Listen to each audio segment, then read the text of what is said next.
Hello students, welcome back to our channel General Studies with Anup K Verma. इस particular series के अंदर हम उन क्वेश्चंस को करेंगे जो आपके upcoming examination of UPSC and all the PCS या आप जिन्हें कहते हैं स्टेट पब्लिक सर्विस कमीशन, उन सभी एग्जाम्स के लिए काफ़ी इंपॉर्टेंट है। अब यूपीएससी की जब हम बात करते हैं तो यहाँ पर आपका सिविल सर्विसेज भी इंक्लूड है। सिविल सर्विस के क्वेश्चंस भी आपको यहाँ पर देखने को मिलेंगे and for that civil service question के साथ साथ आपको देखने को मिलेगा जो आपके यूपीएससी एग्जाम्स कराते हैं, जैसे सीएपीएफ के एग्जाम्स कराते हैं या और भी जो डिपार्टमेंटल एग्जाम्स यूपीएससी कराता है, एनडीए एग्जाम्स कराते हैं, उन सभी के लिए यहाँ पर इंपॉर्टेंट क्वेश्चंस आपको देखने को मिलेंगे। एंड स्टेट पीसीएस में हम सभी स्टेट्स को यहाँ पर कवर करेंगे जो कि आपके जैसे नॉर्थ बेल्ट के हैं, आपके स्पेशली हरियाणा हो गया, हरियाणा, हिमाचल प्रदेश, उत्तराखंड, उत्तर प्रदेश, बिहार, वेस्ट बंगाल, एमपी, जितने भी स्टेट्स हैं आपके, पंजाब, राजस्थान, हर स्टेट के जितने भी पीसीएस के एग्जाम्स होते हैं वो, और प्लस जो स्टेट पब्लिक सर्विस कमीशन आपके डिफरेंट डिफरेंट फील्ड्स के, जैसे एपीओ का एग्जाम है या इंजीनियरिंग सर्विसेज का एग्जाम है, जहाँ पर भी जीएस का पार्ट आता है, उन सभी के लिए ये हमारी सीरीज बहुत ही इंपॉर्टेंट है और इसको हम पार्ट्स में कवर अप करेंगे। लगभग 10 से 12 क्वेश्चन हम पर वीडियो में यहाँ पर डालने की कोशिश करूँगा मैं। तो शुरू करते हैं अपने पहले क्वेश्चन के साथ। तो देखते हैं पहला क्वेश्चन क्या है हमारा आज का इस वीडियो का। First question, first part, first question and first part में आप देख सकते हैं, कंसीडर द फॉलोइंग स्टेटमेंट। ये मल्टीपल चॉइस क्वेश्चन है क्योंकि देखिए यूपीएससी एंड स्टेट पीसीएस के एग्जाम्स में अब जो है पैटर्न है मल्टीपल चॉइस क्वेश्चंस का। ठीक है, तो हमें मल्टीपल चॉइस क्वेश्चंस पर काफ़ी ज़्यादा फोकस रखना चाहिए क्योंकि वहाँ पर ऑप्शंस गलत होने के चांसेस क्या है, थोड़ा सा ज़्यादा बढ़ जाते हैं। ठीक है, तो consider the following statement with respect to the freedom of religion enshrined in the constitution. संविधान में निहित धार्मिक स्वतंत्रता के संदर्भ में निम्नलिखित कथन दिए गए हैं, जिनमें से आपको बताना है, ये आपके 3 स्टेटमेंट्स हैं, 1 2 3, और आपको यहाँ पे बताना, देखिए जब भी कभी आप मल्टीपल चॉइस क्वेश्चन अटेम्प्ट कर रहे हैं तो सबसे पहले ऑप्शन देखने से बाद जब आप अटेम्प्ट करना चालू कर रहे हैं तो सबसे पहले आप ये चीज़ जरूर चेक करिए कि आपसे ऑप्शन में पूछा क्या गया है। ठीक है, ऑप्शन में आपसे पूछा क्या गया है, करेक्ट पूछा गया है कि इनकरेक्ट पूछा गया है, तो ये आपको ज़रूर देखना है। ठीक है, just a minute, I think red option, red colour I think better आएगा। ओके, करेक्ट पूछा है आपसे तो करेक्ट आपको बताना है। ठीक है, तो देखिए पहली स्टेटमेंट है आपकी, फ्रीडम टू रिलीजन। तो फ्रीडम टू रिलीजन की जब यहाँ पर बात कर रहा है तो फ्रीडम टू रिलीजन जो आपका आता है आर्टिकल नंबर 25 से लेकर 28, ये आर्टिकल्स हैं, ये 25, 26, 27, 28, तो ये जो 4 आर्टिकल्स हैं ये इंक्लूड होते हैं फ्रीडम ऑफ राइट के अंतर्गत, और this is the part of the fundamental right, this is a part of the fundamental rights. अब यहाँ पर पहली स्टेटमेंट है, it includes freedom to not follow any religion. ठीक है, नॉट फॉलो एनी रिलीजन मतलब यहाँ पर है इनमें से किसी भी धर्म का पालन नहीं करने की स्वतंत्रता है। देखिए अब यहाँ पर इंडिविजुअल की चॉइस है, किसी पर्टिकुलर व्यक्ति की चॉइस है कि वो कोई भी धर्म फॉलो करना चाहता है तो करे, नहीं करना चाहता तो ना करे। मतलब हिंदुज़म, जैनिज्म, बुद्धिज़्म, सिखिज़्म, मतलब कोई भी धर्म अगर जो वो फॉलो करना चाहता है तो करे, ना करना चाहे किसी भी धर्म को फॉलो तो उसके ऊपर कोई बाउंडेशन नहीं है कि उसे वो धर्म फॉलो ही करना है। ठीक है, मतलब ठीक है, तो यहाँ पर जो पहली स्टेटमेंट है तो ये क्या है, आपकी करेक्ट स्टेटमेंट है। ठीक है, पर्सन में चूज एनी रिलीजन और may not choose any religion to follow. ठीक है, तो यहाँ पर ये चीज आपको देखने को मिलती है, तो first statement is right. Second statement है इट बार्स, बार्स का मतलब होता है बाध्य करना। ठीक है, तो बाध्य करना या रोक लगाना है ना, it bars all religious conversion. मतलब देखिए यहाँ पर ऐसा नहीं है कि देखिए रिलीजियस कन्वर्जन का मतलब ये हो गया कि कोई व्यक्ति जैसे हिंदू धर्म में है वो कन्वर्ट होता है मुस्लिम धर्म में, या क्रिश्चियन धर्म का है कोई तो वो मुस्लिम धर्म में कन्वर्ट होता है, या मुस्लिम का है तो वो हिंदू में कन्वर्ट हो रहा है। तो मतलब ये जो कन्वर्जन होता है, ठीक है, धर्म परिवर्तन जिसे हिंदी में कहा जाता है, तो संविधान में कहीं भी ये मेंशन नहीं है कि ये मतलब रोकता है धर्म को परिवर्तित करने में। मतलब अगर जो कोई व्यक्ति जन्म होता है किसी का किसी धर्म में, सपोज कर लीजिए उसका धर्म क्रिश्चियनिटी में होता है और वो कुछ समय बाद अपने धर्म को परिवर्तित करके हिंदू धर्म अपना लेता है, तो ये उसको स्वतंत्रता है, इस चीज़ की उसको आज़ादी है कि वो अपना धर्म कन्वर्ट कर सकता है, चेंज कर सकता है। ठीक है, तो इसके लिए कोई बाउंडेशन नहीं है उसके पास, तो ये स्टेटमेंट आपकी गलत है। नेक्स्ट स्टेटमेंट पे आते हैं, it is not applicable to foreign nation. Foreign nation का मतलब ये हो जाता है यह विदेशी नागरिकों पर लागू नहीं होता। अब देखिए ये एक्चुअली लागू होता है सभी सिटीजन्स पर, ठीक है। मतलब देखिए जो आपका ये है आपका फ्रीडम टू रिलीजन, ये एप्लीकेबल है सिर्फ नागरिकों पर नहीं, ये एप्लीकेबल है उन लोगों पर भी जो भारत की टेरिटरी में या भारत की धरती पर रह रहे हैं, ठीक है।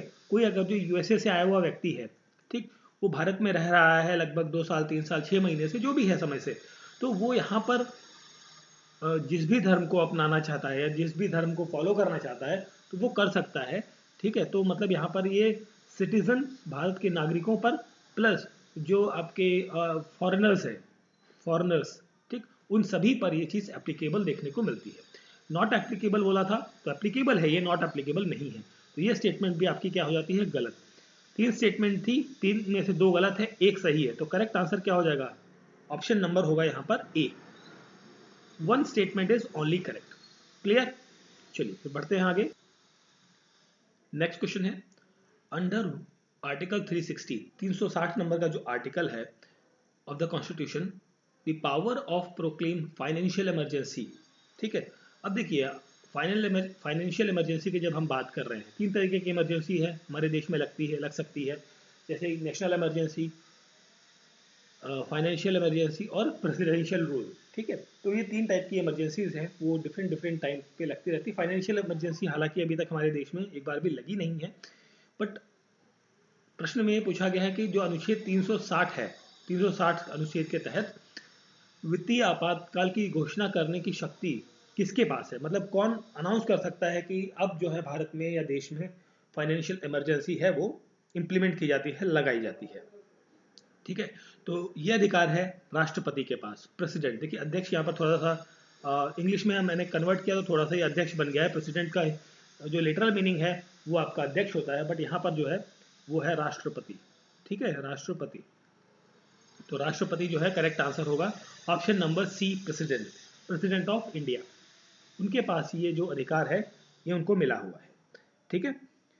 अब देखिए जब शुरुआत में जब कॉन्स्टिट्यूशन बना था उस टाइम पर यह था यहाँ पर कि जो राष्ट्रपति हैं वो अपने विवेक के अनुसार या उनकी समझ के अनुसार जो है चीज़ों को एनालाइज करते हुए, और उन्हें ऐसा लगा कि जो फाइनेंशियल स्टेबिलिटी है, फाइनेंशियल स्टेबिलिटी उसको खतरा है देश के अंदर, तो वो फाइनेंशियल इमरजेंसी को डिक्लेयर कर सकते हैं, ठीक है। इंडिया के हिस्से में भी कर सकते हैं, मतलब किसी एक पार्ट के अंदर भी फाइनेंशियल इमरजेंसी डिक्लेयर कर सकते हैं, या फिर पूरे देश में भी वो लागू कर सकते हैं। बट यहाँ पर क्या होता है, एक अमेंडमेंट आता है दैट इज 38th अमेंडमेंट, आपको ध्यान रखना है, इंपॉर्टेंट है। 38th अमेंडमेंट एक्ट आता है दैट इज इन 1975 के अंदर, 1975 में।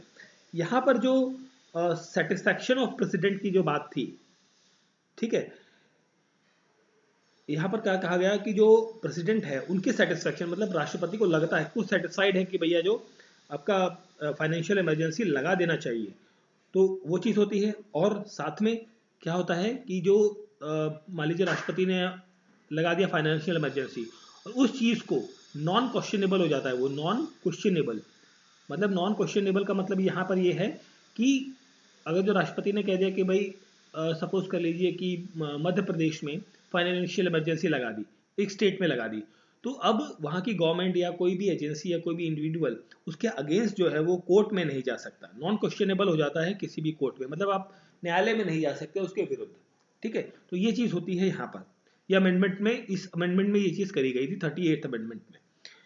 इसके बाद क्या होता है कि ये जो प्रोविजन था 38 अमेंडमेंट के दौरान कि नॉन क्वेश्चनेबल हो जाता है, इसमें थोड़ा सा और मॉडिफिकेशन किया गया। फिर अमेंडमेंट आता है एक आपका 44th अमेंडमेंट एक्ट, ठीक है, 44वां अमेंडमेंट एक्ट आता है, और ये होता है दैट इज इन 1978 के अंदर। इसमें ये कहा गया कि जो प्रेसिडेंट का सेटिस्फैक्शन है, देखिए सेटिस्फैक्शन तो चाहिए, जाहिर सी बात है भाई, ऐसा तो नहीं ना कि उनको उनका मन नहीं और फिर भी वो काम कर रहे हैं, बट उनका सेटिस्फैक्शन तो चाहिए कि भाई उनको लग रहा है, सेटिस्फाइड है कि भाई फाइनेंशियल इमरजेंसी हमें स्टेट में या किसी एरिया में लगानी है। बट साथ में जो उनका निर्णय था ये कि भाई स्टेट आपकी जो फाइनेंशियल इमरजेंसी है लगानी है या लगी है, उसको जुडिशियल रिव्यू के अंतर्गत डाल दिया गया, ठीक है, कि भाई जो निर्णय है उसको जुडिशियल रिव्यू के अंदर डाला गया। जुडिशियल रिव्यू में क्या होता है कि जो कोई भी ऐसा निर्णय लिया गया है उसको आप कोर्ट में क्या कर सकते हैं, चैलेंज कर सकते हैं, और कोर्ट डिसाइड करेगा कि वो जो निर्णय है वो सही है या गलत है। ठीक है, तो ये दो इंपॉर्टेंट चीज़ें यहाँ पर देखने को मिलती है related to the financial emergency. ठीक है, आपको ध्यान रखना है प्रेसिडेंट के पास ये पावर होती है कि वो लगा सकते हैं। ठीक है, चलिए बढ़ते हैं नेक्स्ट क्वेश्चन की तरफ। तो नेक्स्ट क्वेश्चन है, ये जो है question, recently forest of India report 2021 आई थी, पिछले साल की रिपोर्ट है, पब्लिश हुई थी, और इससे रिलेटेड कुछ आपकी स्टेटमेंट दी गई हैं। ये 3 स्टेटमेंट है। अब देखिए मल्टीपल चॉइस क्वेश्चन है। पहला हमारा फर्स्ट मल्टीपल चॉइस क्वेश्चन था, सेकंड डायरेक्ट क्वेश्चन था, थर्ड ये हमारा फिर मल्टीपल चॉइस क्वेश्चन आ जाता है। अब देखिए स्टेटमेंट पढ़ने से पहले आपको क्या करना है, ये चीज़ देखनी कि आपको ढूंढना क्या है यहाँ पे। Which of the following statement is correct और नॉट। यहाँ पर आपको बताना है कि नॉट करेक्ट, गलत कौन सी, नॉट करेक्ट है ना, मतलब आपको यहाँ पर बताना सही स्टेटमेंट कौन सी है। ठीक है, दूसरे तरीके से पूछ लिया, वहां पर देखिए पहले मैं पूछा था करेक्ट स्टेटमेंट बताना है, यहाँ पर कह रहा है नॉट करेक्ट बताना है। ठीक है, नॉट करेक्ट का मतलब क्या हो जाता है कि जो सही स्टेटमेंट्स है उनके बारे में आपको यहाँ पर डिस्कस करना है। सॉरी, नॉट करेक्ट मतलब जो गलत है, मैं गलत बोल गया। नॉट करेक्ट दैट मीन्स जो स्टेटमेंट्स आपकी गलत है। ठीक है, तो देखिए आपकी फॉरेस्ट ऑफ इंडिया रिपोर्ट, जिसे आप FIR बेसिकली आप कह सकते हैं इसे शॉर्ट में। ठीक है, फॉरेस्ट इंडिया रिपोर्ट 2021, उसके अनुसार हम बात करेंगे यहाँ पर। अब यहाँ पर जो ये रिपोर्ट है basically India state of forest या फॉरेस्ट इंडिया रिपोर्ट, ये रिपोर्ट जो है कौन प्रोड्यूस करता है, कौन बनाता है, ये बनाने वाली जो एजेंसी है वो है ministry of environment, forest, climate change. ठीक है, ministry of environment, forest and climate change, ये मंत्रालय जो है इसके तहत जो ये रिपोर्ट बनाई जाती है।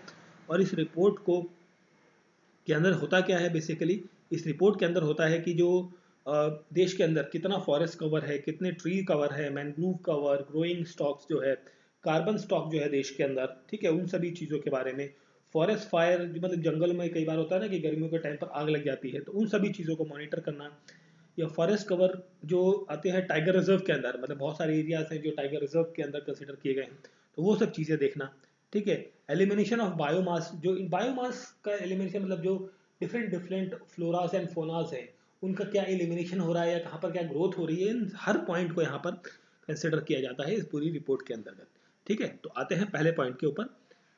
It is prepared annually by the forest survey of India. देखिए forest survey of India FSI ये तो प्रिपेयर करती है। देखिए ministry of forest environment, forest and climate change के अंदर आता है, प्रिपेयर करता है फॉरेस्ट सर्वे ऑफ इंडिया, बिल्कुल सही है।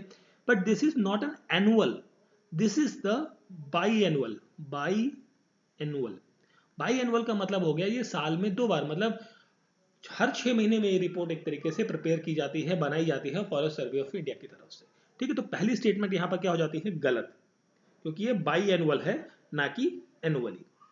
ठीक है जी, अब इसके अंदर क्या होता है कि भाई जो फॉरेस्ट है और ट्री रिसोर्सेज है उनका असेसमेंट किया जाता है कि भाई कितने ट्री रिसोर्सेज बढ़े हैं या घटे हैं, या कितना फॉरेस्ट एरिया हमारे देश के अंदर, डिफरेंट स्टेट्स के अंदर।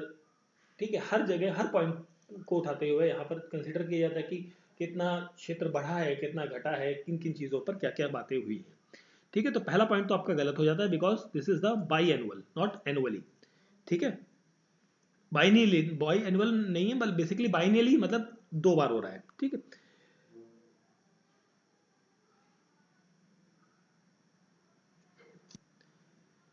देर has been increase in the forest cover more than 10,000 kilometre square. अब देखिए यहाँ पर ये भी एक आंकड़ा दे दिया कि भाई इंक्रीज देखने को मिला है इस रिपोर्ट के अनुसार कि 10,000 किलोमीटर स्क्वायर का एरिया बढ़ा है। नहीं, ऐसा नहीं है, ये रिपोर्ट के अनुसार जो है कितना एरिया बढ़ा है, 2261 किलोमीटर स्क्वायर का जो एरिया है ये बढ़ा है, ना कि 10,000। मतलब 10,000 देखिए अब कितना, बहुत ज़्यादा आगे बढ़ा दिया इसने, है ना।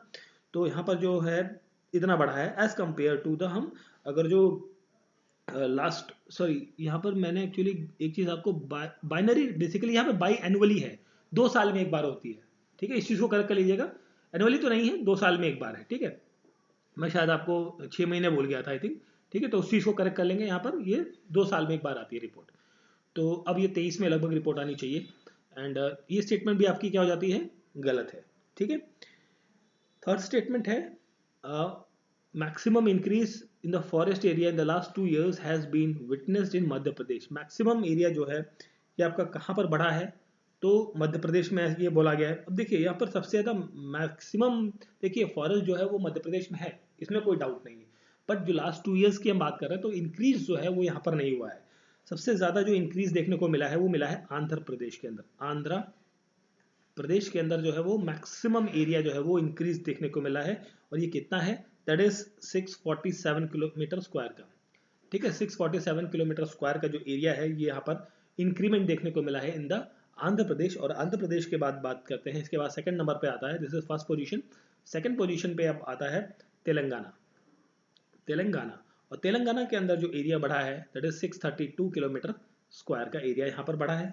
After that Orissa is the third place. Orissa, Orissa, और उड़ीसा में जो एरिया है दैट इज 537 किलोमीटर स्क्वायर का जो एरिया है यहाँ पर ये बढ़ा है। ठीक है, एरिया वाइज देखिए इंक्रीज पूछा गया था, इंक्रीज में तो भैया आंध्र प्रदेश है, मध्य प्रदेश तो नहीं है, तो ये स्टेटमेंट भी आपकी क्या है, गलत है। बट अगर जो हम बात करें कि लार्जेस्ट फॉरेस्ट कवर जो है इंडिया में वो कहाँ कहाँ है, तो एरिया वाइज में तो मध्य प्रदेश है। एरिया वाइज में हम कंसिडर कर रहे हैं, एरिया वाइज तो सबसे पहले एमपी आता है, एमपी के बाद नंबर आता है अरुणाचल प्रदेश, अरुणाचल प्रदेश। ठीक है, आंध्र प्रदेश और अरुणाचल में थोड़ा कई बार शॉर्टकट में कंफ्यूजन हो जाती है, इसलिए मैंने थोड़ा सा लिख दिया अरुणाचल प्रदेश, एमपी, अरुणाचल प्रदेश, उसके बाद आता है Chhattisgarh, then Orissa, and after that Maharashtra. ठीक है, तो ये टॉप 5 स्टेट्स हैं जहां पर इन टर्म्स ऑफ एरिया में ये है, और इंक्रीमेंट में जो अभी लास्ट 2 ईयर्स का इंक्रीमेंट हुआ है वहां पर आंध्र प्रदेश है। तीनों स्टेटमेंट गलत है, तो यहाँ पर नॉट करेक्ट पूछा था, तो कोई भी गलत सही नहीं है, तो करेक्ट आंसर क्या हो जाएगा, option number D is the correct answer. ठीक है, चलिए फिर हम बढ़ते हैं अगले प्रश्न की तरफ।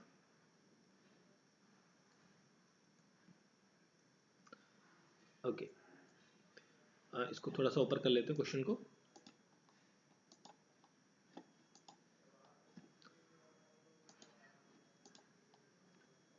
चलिए देखिए यहाँ पर पूछा गया है क्वेश्चन नंबर, ये जो क्वेश्चन है इसमें Indian form of government is described as a federation with centralising tendency. ठीक है, इंडियन फॉर्म ऑफ गवर्नमेंट के अंदर फेडरेशन है बट सेंट्रलाइजिंग टेंडेंसी के साथ। मतलब यहाँ पर जो सेंट्रलाइजिंग टेंडेंसी का मतलब ये होता है कि जो ज़्यादा पावर है या मैक्सिमम पावर है वो किसके पास है, सेंटर के पास है। तो ये चीज़ यहाँ पर बताई गई है। तो इनमें से कौन सी स्टेटमेंट आपको सेंट्रलाइजिंग टेंडेंसी या सेंट्रलाइजिंग टेंडेंसी बेसिकली के बारे में बताती है। ठीक है, तो ये 3 स्टेटमेंट है और आपको यहाँ पर बताना है। पूछा क्या है, करेक्ट स्टेटमेंट। आपको सबसे पहले देखिए क्वेश्चन समझने के बाद आपको कहाँ आना है, लास्ट में यहाँ लिखा होगा select the correct statement from the following code वगैरह सब चीज़ें। तो कौन सी चीज़ पूछी गई है ये बतानी है आपको। ठीक है, तो देखिए पहली स्टेटमेंट है सिंगल एंड फ्लेक्सिबल कॉन्स्टिट्यूशन। अब भारतीय संविधान जो है वो कैसा है, सिंगल है, सिंगल कॉन्स्टिट्यूशन है। सिंगल कॉन्स्टिट्यूशन मतलब यूनियन के लिए, मतलब सेंटर के लिए और स्टेट के लिए, इन दोनों के लिए एक ही संविधान है, सिंगल कॉन्स्टिट्यूशन। फ्लेक्सिबल भी है, और देखिए स्टेटमेंट है सैलिएंट फीचर हमारे देश का। तो salient feature of the constitution की जब हम बात करते हैं तो वहां पर एक पॉइंट आपने पढ़ा होगा कि हमारे देश का जो कॉन्स्टिट्यूशन है वो रिजिड है एंड फ्लेक्सिबल है, दोनों टाइप का नेचर है वहां पर। तो यहाँ पर देखिए सिंगल कॉन्स्टिट्यूशन है स्टेट और यूनियन के लिए, दोनों के लिए। फ्लेक्सिबल भी है, फ्लेक्सिबल का मतलब ये हो जाता है कि यहाँ पर कुछ प्रोविजंस के लिए आपको 50% +1 मतलब 51% की जो वोटिंग होती है, प्रेजेंट एंड वोटिंग का जो होता है तालमेल, उसको आपको बिठाना है। और कुछ केसेस में आपको 2/3 मेजोरिटी आपको साबित करनी होती है अपने किसी अमेंडमेंट के लिए या किसी बिल के लिए। ठीक है, तो ये हो जाता है कि तरीके का फ्लेक्सिबल और सिंगल कॉन्स्टिट्यूशन का प्रोविजन है। ठीक है, ये टेंडेंसी आपकी सेंट्रलाइजिंग टेंडेंसी को फॉलो करती है। ठीक है, अब जैसे यूएसए के अंदर हम बात करें, ये तो हो गई, ये स्टेटमेंट पॉइंट तो आपका सही है, फर्स्ट पॉइंट सही है। अब ये तो बात हो गई भारत की। अगर जो हम बात करें अमेरिका की, यूएसए की जब हम बात कर रहे हैं, तो यूएसए के कॉन्टेक्स्ट में 2 संविधान है वहां पर। देयर आर 2 कॉन्स्टिट्यूशंस, 2 कॉन्स्टिट्यूशंस है वहां पर। एक सेंटर के लिए, सेंटर मतलब जब हम बात करते हैं यूनाइटेड स्टेट्स ऑफ अमेरिका की बात करते हैं तो उसके लिए एक कॉन्स्टिट्यूशन अलग है। स्टेट जो वहाँ के अलग अलग राज्य हैं, बेसिकली प्रांत हैं वहाँ पे, तो उनके लिए अलग अलग कॉन्स्टिट्यूशन आपको देखने को मिलता है। ठीक है, और वहाँ पर सिमिलरली जो है आपकी सिटीजनशिप, वो भी आपको कैसे देखने को मिलती है, डुअल सिटीजनशिप देखने को मिलती है। सेंट्रलाइजिंग टेंडेंसी जो है as the state boundary can be altered by the centre. देखिए सेंट्रलाइजिंग टेंडेंसी जो है ना वो बेसिकली पावर सेंटर के पास ज़्यादा है, तो वो अपनी जो स्टेट की जो बाउंड्रीज हैं, अधिकार हैं, उनको वो घटा बढ़ा सकती है समय के अनुसार। ठीक है, तो पहला पॉइंट तो सही है। Provision of all India services. अब देखिए, जब आप यूपीएससी की तैयारी कर रहे हैं, तो यूपीएससी की तैयारी कर रहे हैं तो जो यूपीएससी से आप सेलेक्ट होंगे, आप क्या बनेंगे भाई, आईएएस आईपीएस या अदर डिपार्टमेंट्स में जो आपकी रिक्रूटमेंट होंगी, तो आपको चयन कौन कर रहा है, सेंट्रल गवर्नमेंट कर रही है। मतलब केंद्र सरकार आपका चयन कर रही है, रिक्रूट करने का काम जो है ऑल इंडिया आईएएस आईपीएस का सेंट्रल गवर्नमेंट कर रही है या यूनियन कर रही है। ठीक है, उनको ट्रेंड यूनियन करती है, बट आप ट्रेंड होने के बाद कहाँ जाते हैं, स्टेट में जाते हैं। भाई ऐसा केंद्र तो कोई अलग जगह तो है नहीं केंद्र, है ना, तो आप कहाँ जा रहे हैं, स्टेट में जा रहे हैं, स्टेट में आप सर्विस करते हैं, स्टेट में आप काम कर रहे हैं। और स्टेट के पास यहाँ पर कौन सी पावर नहीं होती, स्टेट के पास ये पावर आपकी नहीं होती कि वो आपको आपके पद से हटा दे। ठीक है, मतलब आप आईएएस ऑफिसर है, आईएएस ऑफिसर ने कोई प्रॉब्लम क्रिएट करी, मतलब बहुत ज़्यादा उसमें रहा है, आपको सस्पेंड किया जा सकता है on the some circumstances, but आपको रिमूव नहीं किया जा सकता बाय द स्टेट।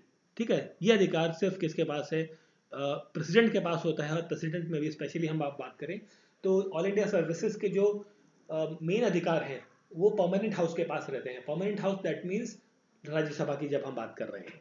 ठीक है, तो सेकंड स्टेटमेंट भी आपकी क्या है, करेक्ट है। तो वन स्टेटमेंट, सेकंड स्टेटमेंट, ये दोनों स्टेटमेंट सही हैं।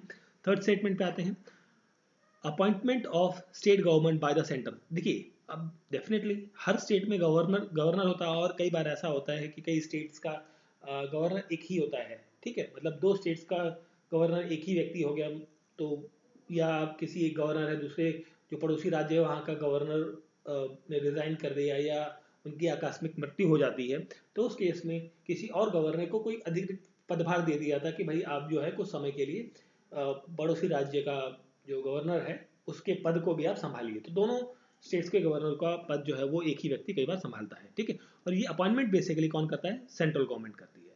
ठीक है, सेंट्रल गवर्नमेंट स्टेट के अंदर अपने गवर्नर्स को अपॉइंट करके भेजती है। ठीक है, और बहुत सारी डिस्क्रिशनरी पावर्स, मतलब एक विशेषाधिकार जो है वो गवर्नर्स के पास होता है। इसकी वजह से जो मेजॉरिटी मेजर सेंट्रलाइजिंग टेंडेंसी है वो आपकी बनी रहती है। मतलब देखिए, स्टेट में सबसे बड़ा अधिकारी कौन, मतलब एक बहुत बड़ा पद जो है, सबसे बड़ा पद है गवर्नर का, और वो गवर्नर किसकी तरफ से आया है, वो आया है केंद्र की तरफ से। तो केंद्र का मतलब वहां पर क्या है, वर्चस्व बना हुआ है। ठीक है, तो यहां पर भी थर्ड पॉइंट आपका सही है। तो तीनों पॉइंट सही है, तो क्वेश्चन का करेक्ट आंसर यहां पर भी क्या हो जाएगा, option number D, 1 2 3 is the correct answer. ठीक है, चलिए फिर बढ़ते हैं आगे नेक्स्ट क्वेश्चन की तरफ।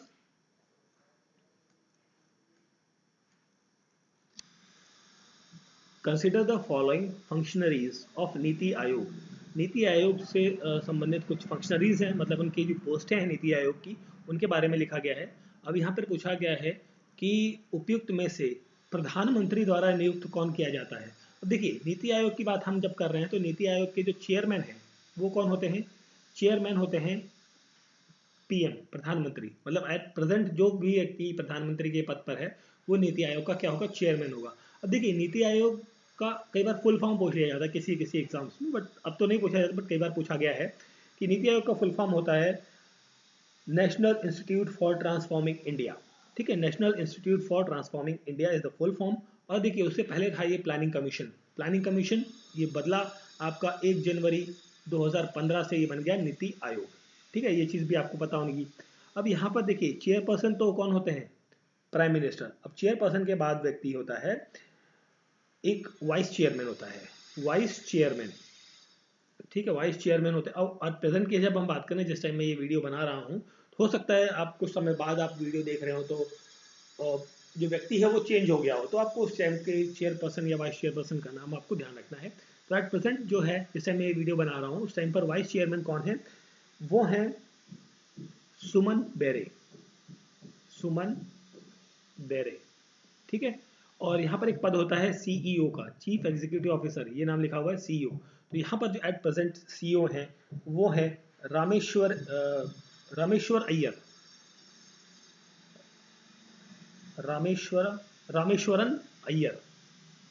ठीक है, रामेश्वरन अय्यर जो है एट प्रेजेंट जो है वो सीईओ हैं, चीफ एग्जीक्यूटिव ऑफिसर हैं नीति आयोग में। अब बात करते हैं अपॉइंटमेंट के बारे में। ठीक है, तो देखिए, अपॉइंटमेंट्स की जब हम बात करते हैं तो प्राइम मिनिस्टर के द्वारा कौन अपॉइंट किया जाता है, यहाँ पर ये पूछा गया है ना। तो देखिए चेयरपर्सन तो खुद ही होते हैं, तो ये पद तो अपॉइंट कोई कर ही नहीं रहा है ना, इसकी तो अपॉइंटमेंट हो ही नहीं रही। वाइस चेयरमैन की जब हम बात करते हैं, ये अपॉइंट होते हैं किसके द्वारा, प्राइम मिनिस्टर के द्वारा अपॉइंट किए जाते हैं, ठीक है। और ये प्राइम मिनिस्टर के द्वारा तो अपॉइंट होते हैं, बट इनकी जो रैंक होती है, मतलब जो पोजीशन होती है, वो एज अ कैबिनेट मिनिस्टर होती है। कैबिनेट मिनिस्टर की जो रैंक होती है, जो मतलब रैंक का मतलब ये हो गया, सिंपली ये कह लीजिए कि जो जो सुविधाएं कैबिनेट मिनिस्टर को मिलती हैं, सुविधाएं या प्रिविलेजेस, वो सारी वाइस चेयरमैन को भी मिलती हैं, ठीक है। फिर है स्पेशल इन्विटीज़। स्पेशल इन्विटीज़ की जब हम बात करते हैं, तो ये एक टाइप के बेसिकली क्या होते हैं, एक्सपर्ट होते हैं। ये कौन कौन से लोग होते हैं, एक्सपर्ट्स होते हैं अपने अपने फील्ड के, या स्पेशलाइज्ड पर्सन जिन्हें आप कह सकते हैं आप, स्पेशलाइज्ड पर्सन, प्रैक्टिशनर्स, जिनको अपने फील्ड की एक बहुत अच्छी नॉलेज होती है, जो सरकार को सलाह देते हैं different different fields of area के अंदर। मतलब मान लीजिए इस स्पेशल इन्वाइटीज़ के अंदर जो है कुछ टीचर्स हो सकते हैं जिन्होंने शिक्षा के क्षेत्र में बहुत अच्छा काम किया है, कुछ इंजीनियर्स हो सकते हैं, डॉक्टर्स हो सकते हैं, साइंटिस्ट हो सकते हैं। तो अलग अलग फील्ड के लोग होते हैं जो सरकार को नीतियां बनाने में सहायता करते हैं। अपनी एक्सपर्टीज जो है उन्होंने जीवन में जितना सीखा है उसको वहाँ पर वो साझा करते हैं, ठीक है। और इसकी इनकी अपॉइंटमेंट भी कौन करते हैं, प्राइम मिनिस्टर ही करते हैं। तो दो चीज़ों की अपॉइंटमेंट तो प्राइम मिनिस्टर कर रहे हैं। अब बात करते हैं हम सीईओ की, जो थे रामेश्वरन अय्यर। तो इनकी जो अपॉइंटमेंट है सीईओ की, चीफ एग्जीक्यूटिव ऑफिसर, इनका भी एक फिक्स टाइम होता है और फिक्स टेन्योर होता है, और इनकी अपॉइंटमेंट भी प्राइम मिनिस्टर ही करते हैं, पीएम ही इनकी अपॉइंटमेंट करते हैं। और साथ में हम यहाँ पर बात करें इनके रैंक के बारे में, क्या रैंकिंग दी जाती है। देखिए बेसिकली इनको एज अ सेक्रेटरी की रैंक मिलती है। मतलब जो सचिव होता है ना, सेक्रेटरी, तो सचिव की जो रैंक होती है भारत सरकार के अंदर, ठीक है, मुख्य सचिव या अपर मुख्य सचिव, आपने ये जो शब्द सुने होंगे, ठीक है, जो हाईएस्ट पोस्ट होती है आईएएस वगैरह में, तो वो जो रैंक होती है वो यहीं पर इनको मिलती है, ठीक है। तो ये भी अपॉइंट किए जाते हैं प्राइम मिनिस्टर के द्वारा। तो यहाँ पर देखिए 2 3 4, मतलब ये 3 पोस्ट जो हैं वो प्रधानमंत्री के द्वारा नियुक्त किए जाते हैं, अपॉइंट किए जाते हैं। बाकी चेयरपर्सन तो वो खुद ही होते हैं। तो 2 3 4 मतलब आपका ऑप्शन नंबर यहाँ पर क्या है, correct answer option number A है। 2 3 4 option number A is the correct answer, ठीक है। अब साथ साथ इसमें यहाँ पर क्या होता है, एक्स ऑफिशियल मेंबर्स भी होते हैं, जो 4 मेंबर्स होंगे यूनियन, एक्स ऑफिशियल मेंबर्स भी यहाँ पर आपको देखने को मिलते हैं, जो कि 4 होते हैं इन संख्या में। और ये मेंबर जो होते हैं यूनियन काउंसिल मिनिस्टर के पार्ट होते हैं। मतलब जो आपके सेंट्रल मिनिस्ट्री है, सेंट्रल गवर्नमेंट की जो मिनिस्ट्री है, यूनियन मिनिस्टर, कैबिनेट मिनिस्टर जो होते हैं, उनमें से 4 लोगों को यहाँ पर नॉमिनेट किया जाता है, किसके द्वारा, प्राइम मिनिस्टर के द्वारा। और 2 मेंबर्स होते हैं basically part time members. 2 part time members भी यहाँ पर आपको देखने को मिलेंगे, ठीक है, जो कि डिफरेंट डिफरेंट एरियाज होंगे। जैसे कि किसी यूनिवर्सिटी के कोई प्रोफेसर होंगे, या वहाँ के डीन होंगे, या रिसर्च ऑर्गेनाइजेशन के हेड होंगे। इस तरीके से कुछ लोग जो होते हैं, जो रोटेशन बेसिस पे 2 साल के लिए आते हैं, मतलब विभाग के अंदर रहते हैं, अपनी सेवाएं देते हैं, और फिर किसी और की नियुक्ति कर दी जाती है, ठीक है। तो यहाँ क्वेश्चन का करेक्ट आंसर है option number A. Which of the following are the similarities between Indian parliamentary system and the British parliamentary system? देखिए कौन कौन सी वो सिमिलैरिटीज हैं जो भारतीय पार्लियामेंट्री सिस्टम, ठीक है, संसदीय प्रणाली, और जो ब्रिटेन की पार्लियामेंट्री सिस्टम है या ब्रिटिश पार्लियामेंट्री सिस्टम है, उसमें दोनों में क्या डिफरेंसेस है। सिमिलैरिटीज के बारे में यहाँ पूछा गया, सिमिलैरिटीज के बारे में अब बताना है आपको, कोड के अनुसार आपको बताना है। ओके, थोड़ा सा इस क्वेश्चन को ऊपर कर लेते हैं, just a minute. Okay, I think अब विजिबल हो रहा होगा पूरा क्वेश्चन, ठीक है। तो अब देखिए हम यहाँ पर बात करें, तो हम फीचर्स ऑफ पार्लियामेंट्री गवर्नमेंट के बारे में जब हम बात करते हैं, features of parliamentary government, features of parliamentary government की पीजी लिख दिया मैंने शॉर्ट में उसे। तो यहाँ पर आपको देखने को मिलेंगी, जैसे पहली चीज़ आपको देखने को मिलेगी nominal, presence of nominal and real executive, real executive. अब देखिए रियल और नॉमिनल क्या हो गया, देखिए रियल एग्जीक्यूटिव कौन होता है, प्रेसिडेंट होते हैं, राष्ट्रपति। और रियल सॉरी नॉमिनल एग्जीक्यूटिव होते हैं प्रेसिडेंट, राष्ट्रपति। और रियल एग्जीक्यूटिव होते हैं आपके प्राइम मिनिस्टर, जो रियल में एक्चुअली में काम कर रहे होते हैं। किसके नाम पर कर रहे होते हैं, प्रेसिडेंट के नाम पे कर रहे होते हैं। सेकंड आपको फीचर देखने को मिलेगा मेजोरिटी पार्टी रूल। भाई जिस पार्टी को मेजोरिटी मिली है, ठीक है, बहुमत मिला है इलेक्शन के दौरान, वो क्या करती है, रूल करती है। थर्ड पॉइंट आपको देखने को मिलेगा कलेक्टिव रिस्पॉन्सिबिलिटी देखने को मिलेगी एग्जीक्यूटिव की रिस्पॉन्सिबिलिटी देखने को मिलती है टुवर्ड्स द लेजिस्लेशन, ठीक है, या लेजिस्लेचर की तरफ। जो कार्यपालिका है, कार्यपालिका की जो जिम्मेदारियां हैं वो किसकी तरफ हैं, विधायिका की तरफ। भाई जो विधायिका ने बोला कि भाई ये रोड बननी है, तो कार्यपालिका का जिम्मेदारी है कि वो रोड बने, और बनने के बाद या जितना समय लगा या जो जो उसके चीज़ें हुई हैं वो सारी चीज़ों का जो ब्यौरा है वो विधायिका को वो सबमिट करें, ठीक है। अब यहाँ पर क्या होता है, एक चीज़ और, फोर्थ पॉइंट की हम बात करें, members of the minister in the legislation आपको देखने को मिलते हैं, ठीक है। मेंबरशिप ऑफ मिनिस्टर्स आपको देखने को मिलेगी in the legislation. Leader of the prime minister और चीफ, मतलब जो ग्रुप होगा, मतलब जो मेजोरिटी पार्टी है उसका जो कोई एक लीडर होगा, किसी एक व्यक्ति को सर्वसम्मति से चुनेंगे, वो उस सरकार का या उस पार्टी का क्या होगा, लीडर होगा, और वो आगे चलकर क्या बनता है, प्राइम मिनिस्टर बनता है, या फिर आपका चीफ मिनिस्टर बनेगा स्टेट की हम बात करें तो। और एक और पॉइंट है यहाँ पर, डिसोल्यूशन ऑफ लोकसभा, या फिर आप जिसे आप कहते हैं असेंबली, ठीक है। आपको देखने को मिलता है कि जहां पर भी डायरेक्ट इलेक्शन होगा वो एरिया जो है वो डिसॉल्व हो सकता है, ठीक है, डिसॉल्व मतलब भंग हो जाएगा, ठीक है। तो ये पॉइंट भी आपका यहाँ पर पार्लियामेंट्री फॉर्म्स में, मतलब देखिए ये जो बेसिकली 5 पॉइंट्स मैंने आपको बताए, ये पांचों के पांचों पॉइंट जो है इंडियन पार्लियामेंट्री सिस्टम और ब्रिटिश पार्लियामेंट्री सिस्टम, इन दोनों जगह क्या होते हैं, कॉमन आपको देखने को मिलते हैं, ठीक है। अब ये तो हो गई कॉमन वाली बात। अब यहाँ पर हम बात करते हैं, ठीक है, ये सब चीज़ें हो गई। अब क्वेश्चन पर आते हैं, इसको जरा मैं क्लीन कर लूँ, फिर क्वेश्चन पर आते हैं। सुप्रीमेसी ऑफ पार्लियामेंट, देखिए सुप्रीमेसी ऑफ पार्लियामेंट यहाँ पर नहीं देखने को मिलती। देखिए जितने हमने पार्ट देखे हैं, सुप्रीमेसी ऑफ पार्लियामेंट है, बट इन दोनों में कॉमन नहीं है, तो ये वाला पॉइंट तो आपका गलत है। फिर हम बात करते हैं सेकंड पॉइंट की, elected head of the state. देखिए elected head of the state भी नहीं होता है, ठीक है। मेजोरिटी पार्टी रूल, ये चीज़ हमने देखी है। अभी अभी हमने जितने पॉइंट डिस्कस किए, 5 पॉइंट्स डिस्कस किए, उन पांचों में आपका ये पॉइंट तो जरूर था, मेजोरिटी पार्टी जो है वो क्या करती है, रूल करती है, उसका अपना सीएम या पीएम आपका बनता है, ठीक है। तो थर्ड पॉइंट करेक्ट है, आपको करेक्ट बताना है तो थर्ड पॉइंट करेक्ट है, that is option number C, यहाँ पर क्या हो जाता है, करेक्ट आंसर हो जाएगा। अब देखिए यहाँ पर तो हमने बात कर ली सिमिलरिटीज के बारे में, बट यहाँ पर कुछ डिसिमिलरिटीज भी आपको यहाँ पर देखने को मिलती है। डिसिमिलरिटीज इंडियन पार्लियामेंट्री सिस्टम या ब्रिटिश पार्लियामेंट्री सिस्टम के अंदर देखने को मिलती हैं। जैसे कि हम बात करें, इंडियन पार्लियामेंट जो है वो एक सॉवरन बॉडी नहीं है, ठीक है। इंडियन पार्लियामेंट जो है एक सॉवरन बॉडी नहीं है, सॉवरन बॉडी नहीं है। जैसे कि ब्रिटेन की पार्लियामेंट है वो एक सोवरेन बॉडी है, इंडियन की पार्लियामेंट एक सोवरेन बॉडी नहीं है। इंडियन स्टेट के अंदर इलेक्टेड हेड जो होता है वो रिपब्लिकली, मतलब पब्लिक के द्वारा चुना जाता है, और ब्रिटिश पार्लियामेंट के अंदर यहाँ पर हेरिडेटरी हेड होता है, या फिर आप बेसिकली कहा जाए मोनार्क होता है, ठीक है। मतलब भारत के अंदर हम बात करें तो यहाँ पर जो प्रेसिडेंट होगा वो हेरिडेटरी नहीं है, ठीक है, हेरिडेटरी नहीं है। प्रेसिडेंट का इलेक्शन भी होगा, होता है, डेफिनेटली होता है, इनडायरेक्टली होता है बट होता है। अब ब्रिटेन में क्या है, वहाँ पर जो किंग या क्वीन है तो उन्हीं के परिवार का वंशज ही वहाँ पर जो प्रेसिडेंशियल पद है या जो हाईएस्ट सर्वोच्च पद है वहाँ का ब्रिटेन का, वो उसको ऑक्युपाई करता है, ठीक है। तो क्वेश्चन का करेक्ट आंसर है ऑप्शन नंबर सी। क्वेश्चन है, right to privacy is protected under which article of the constitution. Right to privacy जो है ये आपका प्रोटेक्ट किया जाता है under the article that is 21, article 21।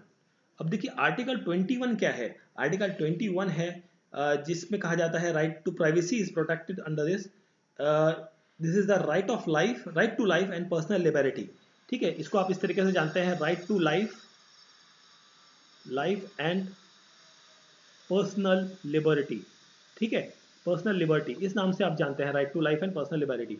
उसके अंदर ही आता है आपका राइट टू प्राइवेसी। अब देखिए राइट टू प्राइवेसी पहले तो था नहीं, ये आया कब और कहाँ से आया, मुद्दा ये है। अब ये कब आया कहाँ से आया, तो देखिए ये सब कहाँ का पार्ट है, this is the part of basically आपका फंडामेंटल राइट्स का पार्ट हम यहाँ पर डिस्कस कर रहे हैं। अब देखिए एक केस होता है 2017 के अंदर, 2017 में एक केस होता है, और वो केस था Puttaswamy versus, that is Puttaswamy, Puttaswamy versus union of India, union government of India, केंद्र सरकार, इनके विरुद्ध मतलब ये केस फाइल होता है सुप्रीम कोर्ट के अंदर। और सुप्रीम कोर्ट जो है डिक्लेयर करता है राइट टू प्राइवेसी को एज अ फंडामेंटल राइट, ठीक है। सुप्रीम कोर्ट ने ही इसको डिक्लेयर किया एज अ फंडामेंटल राइट, और इसको इंसर्ट कर दिया गया आर्टिकल 21 के अंतर्गत, ठीक है।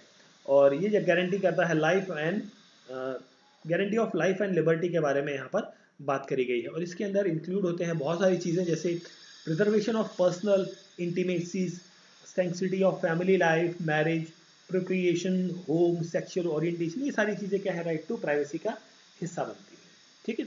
यहाँ पर जब हम बात करें, यहाँ पर आर्टिकल नंबर 15 है, तो आर्टिकल 15 जो है वो किसके बारे में बात करता है, it talks about the article 15 discrimination. इसको वन वर्ड में आप याद करिए, डिस्क्रिमिनेशन मतलब किसी भी व्यक्ति के साथ आप भेदभाव नहीं कर सकते, डिस्क्रिमिनेट नहीं कर सकते on the basis of their place of birth, sex, religion, colour, caste, creed, ये सब चीज़ों के बेसिस पे आप किसी के साथ भी भेदभाव नहीं कर सकते। ये आपका बात करता है आर्टिकल नंबर 15। आर्टिकल नंबर 19 की जब हम बात करते हैं, तो आर्टिकल नंबर 19 आपका बात करता है freedom of speech and expression के बारे में, freedom of speech and expression के बारे में, ठीक है। तो अभी देखिए, freedom of speech and expression के बारे में बात करता है आर्टिकल 19, बट यहाँ पर एक और पॉइंट आता है, कई बार क्वेश्चन आता है कि फ्रीडम ऑफ प्रेस का जो पॉइंट है वो हमारे किस फंडामेंटल राइट के अंदर आपका मेंशन्ड है, वो भी आपका आर्टिकल नंबर 19 के अंदर ही मेंशन्ड है, ठीक है। आर्टिकल 29 जो है आपका, ये बात करता है कि protection of, this is talks about the protection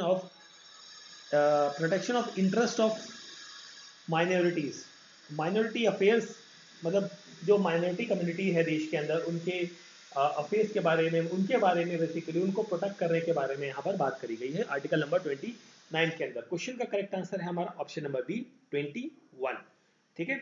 चलिए फिर हम बात करते हैं आगे नेक्स्ट क्वेश्चन की तरफ। तो just a minute, next question है हमारा, a legislature that confers on the executive or the administrative authority an unguided and uncontrolled discretionary power in the matter of the application of law violates which of the following article of the Constitution of India।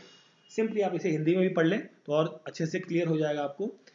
एक कानून को कार्यकारी और या प्रशासनिक प्राधिकरण को कानून के आवेदन के मामले में एक अनिर्देशित मतलब अनगाइडेड हो गया, अनियंत्रित दैट इज अनकंट्रोल्ड विवेकाधिकार शक्ति प्रदान करता है, जो भारत के संविधान के किस अनुच्छेद का उल्लंघन करता है। बेसिकली यहाँ पर उल्लंघन के बारे में बात करी गई है, तो वो है आर्टिकल नंबर 14। आर्टिकल 14 जो है यहाँ पर इसके बारे में बात करता है।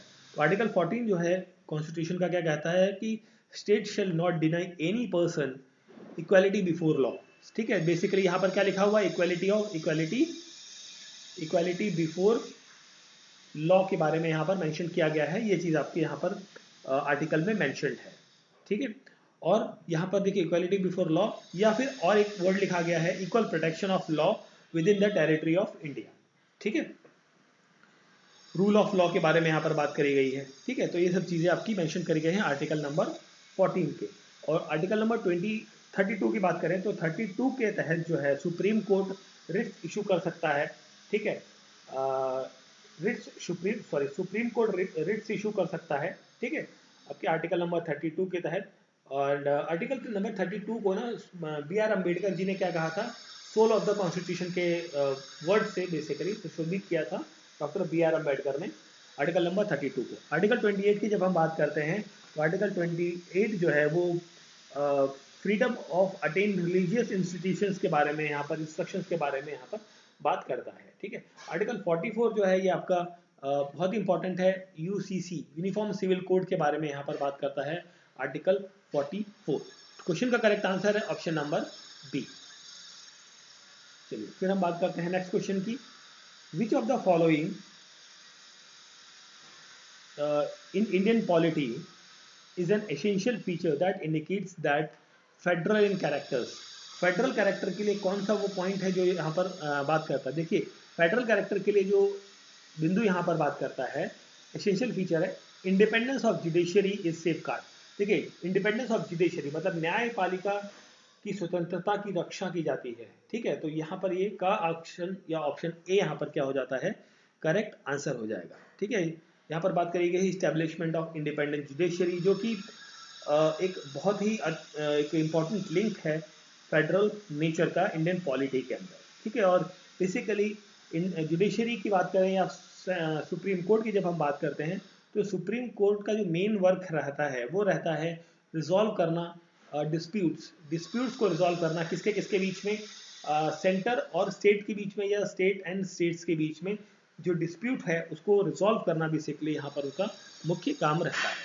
ठीक है, एंड नेक्स्ट क्वेश्चन है हमारा, what is the position of right to property in India. तो देखिए राइट टू प्रॉपर्टी, ठीक है, राइट टू प्रॉपर्टी एक फंडामेंटल राइट हुआ करता था, आर्टिकल 31 के अंदर होता था, बट अब ये क्या हो गया है, रिपील कर दिया गया है, इसे हटा दिया गया है।